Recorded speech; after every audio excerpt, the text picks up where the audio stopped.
Quality और consistent performance के लिए सिर्फ सिल्वर पंप्स एंड मोटर्स, नाम याद रखना।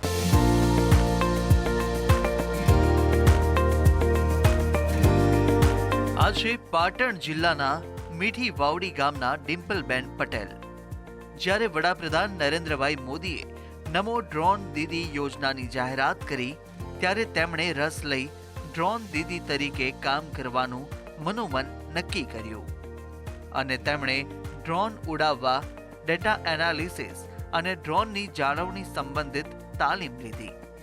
તાલીમને અંતે જીએનએફસી ભરૂચની નારદેશ વિંગ દ્વારા તેમને 6 લાખની કિંમતનું ડ્રોન વિનામૂલ્યે ફાળવવામાં આવ્યું, જેના થકી આજે તેઓ પગભર બન્યા છે.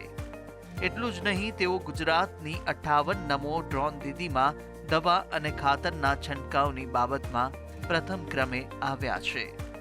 છેલ્લા 4 મહિનામાં ડિમ્પલ પટેલે 362 એકર જમીન વિસ્તારમાં જંતુનાશક દવા અને ખાતરના છંટકાવ થકી સમગ્ર ગુજરાતમાં પ્રથમ ક્રમાંક પ્રાપ્ત કર્યો છે.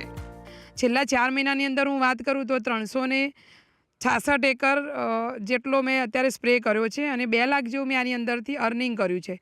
અને એવું નથી કે હું એકલી જ કમાઉં છું. જે ઉદ્દેશ્યથી ડ્રોન આપવામાં આવ્યું છે, ઉદ્દેશ્ય મારી સાથે પણ જે બહેનોને રસ હોય, સખી મંડળની બહેનોને જ્યારે પણ એ નવરી હોય તે મારી સાથે મને મદદ કરવાની અંદર આવે તો એમને પણ આર્થિક હું લાભ આપું છું. આનાથી તો ખેડૂતોને બહુ જ ફાયદો થાય છે, કેમ કે એક તો સમાંતર આનું સ્પ્રેઇંગ થાય છે, બીજું કે ખેડૂતો આ ટેકનોલોજી જલ્દી અપનાવે એના માટે પ્રોત્સાહન રૂપે સરકારશ્રીએ આની અંદર સબસિડી નાખી છે.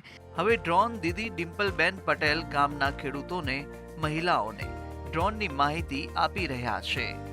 ગામના સખી મંડળ સાથે જોડાયેલી મહિલાને ડ્રોન દીદી પોતાની સાથે ખેતરોમાં દવા છંટકાવ કરવા માટે લઈ જાય છે અને તેમને આર્થિક મદદની સાથે ડ્રોન ઉડાવવાની અને દવા છંટકાવ અંગેની તાલીમ પણ આપે છે. મેં રાયડો વાવ્યો હતો અને ગયા રાયડાની અંદર મેં ડ્રોનથી મેં છંટકાવ કર્યો હતો. એનામાં રિઝલ્ટ સારું બહુ મળ્યું હતું. આ સાલે પણ મેં મારા બીજા ખેતરની અંદર મેં રાયડો વાવ્યો હતો, તો એના અંદર મેં ડ્રોનથી છંટકાવ કરું છું અને ડ્રોનથી છંટકાવથી મને ઘણો ફાયદો થયો છે. હું સખી મંડળ સાથે જોડાયેલી છું અને હું પણ આ ડિમ્પલબેન સાથે ડ્રોનથી દવા છાંટવા સાથે જાઉં છું.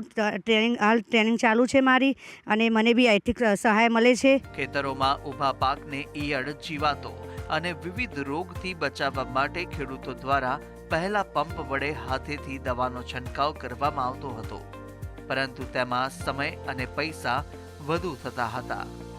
જો કે હવે ડ્રોન મારફતે દવા છંટકાવ બદલ સરકાર દ્વારા ખેડૂતોને સહાય પણ આપવામાં આવે છે. Bureau report, news capital.